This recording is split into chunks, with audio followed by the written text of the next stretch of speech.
ওয়ালা তানাবাযু বিল আলকাব, কাউকে মন্দ উপনামে ডেকো না।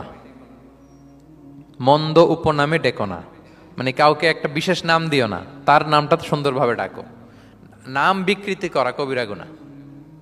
নাম আপনি বলুন হুজুর এটা একটা কথা হইলো, নাম বিকৃতি করছি তো কি হয়েছে? এটা আপনার কাছে সমস্যা নাই। ধরেন যে ওই লোকের নাম আব্দুল্লাহ, আপনার কাছে আব্দুল্লাহ এটা সিম্পল, ধুর আব্দুল্লাহ একটা কিছু হইলো, কিন্তু যার নাম আব্দুল্লাহ তার কাছে এটা অনেক দামি। তার কাছে কি? কারণ এটা তার পরিচয় বহন করে। ধরেন যে আমার নাম কি মিজান, আপনার কাছে মনে হয় আরে মিজান একটা নাম হইলো, তা আমার কাছে তো এটা অনেক গুরুত্বপূর্ণ, কারণ এটা আমার পরিচয় বহন করে। এই নামে মানুষ আমাকে ডাকে, ফলে এটা আমার খুব আদরের, আমার কাছে বড্ড যত্নের, দরদের নামটা। আপনার কাছে নাও হইতে পারে। মানুষ প্রত্যেকে তার নিজের নামকে খুব পছন্দ করে। দেখবেন যে মানুষ কাগজ পেলে নিজের নামটা লেখে, সিগনেচার দেয় একটা, দেখবেন দেয়। এরপর দেখবেন যে সি বিচে ঘুরতে গেলে বালুর মধ্যে নিজের নামটা লিখে, দেখবেন লিখে।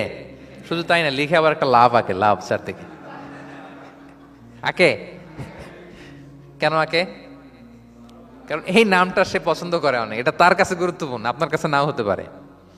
এই জন্য প্রত্যেকের নামটা তার কাছে খুব আদরের, যত্নের। তার নামটা আপনি সুন্দরভাবে বলবেন। নাম আপনি বিকৃত করতে পারবেন না। এটা কি গুনাহ?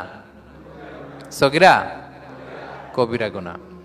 এটা আমরা সমাজে করি, নাম বিকৃত করি না, নাম বিকৃত করা যাবে না।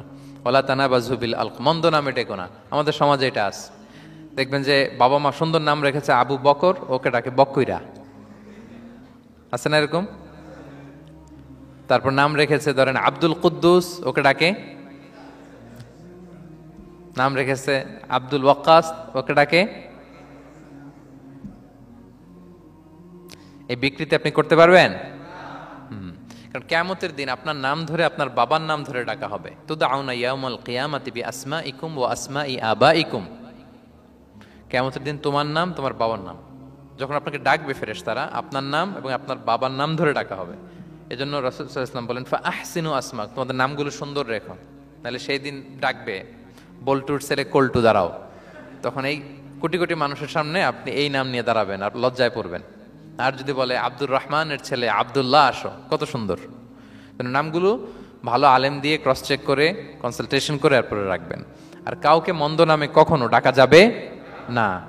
তার বংশের কোনো খারাপ কিছু দিয়ে তাকে ডাকা যাবে না। ধরেন একজনের বাবা ছিল চোর, কিন্তু তার সন্তান সে সৎ মানুষ হইতে পারে না।